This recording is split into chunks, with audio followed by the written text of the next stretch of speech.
اس وقت جب میں آپ سے مخاطب ہو رہا ہوں تو حال ہی میں سپریم کورٹ کا ایک فیصلہ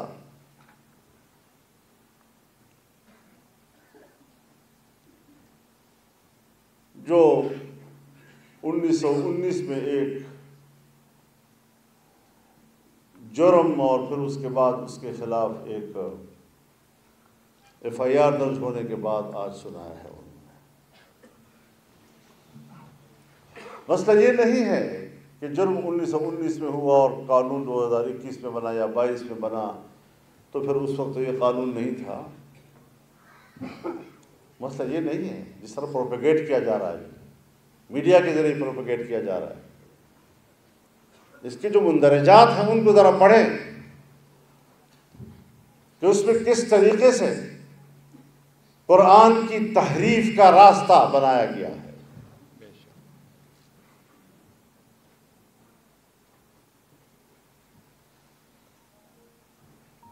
اور قرآن سے جو حوالے دیے گئے ہیں، تمام علماء کرام بیٹھے ہوئے ہیں، میں سب کو چیلنج کرتا ہوں، پڑھو ذرا اس قرآن کی آیت کو، تفاسیر کی روشنی میں پڑھو، احادیث کی روشنی میں پڑھو، کیا اس کی تطبیق یہ ہے جو ہمارے جج صاحب نے کی ہے؟ نہیں، یہ تطبیق ہے ہی نہیں اس کی۔ اور بار بار یہ کہنا کہ قرآن نے یہ کہا، قرآن نے یہ کہا، قرآن نے یہ کہا، اس کا بھی ایک میسج جاتا ہے، اس کا بھی ایک میسج جاتا ہے کہ جو لوگ کہتے ہیں کہ صرف قرآن ہی دلیل ہے، حدیث اور سنت کوئی دلیل نہیں، کچھ میسج اس طرف بھی جا رہا ہے۔ بے شک یہ فتنہ بھی تو ہمارے ہاں ہے نا۔ جی ہاں،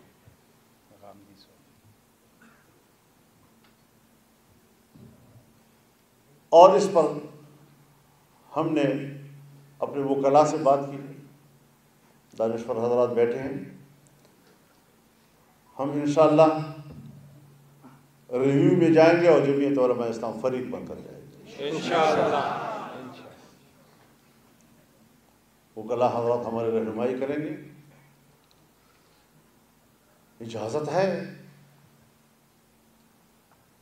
بھائی، اجازت کس بات کی ہے؟ اگر عیسائی ہے اور عیسائی اپنے گرجوں میں یا اپنے اسکول میں اپنے ہی لوگوں کو تعلیم دیتا ہے، کس نے پابندی لگائی اس کے اوپر؟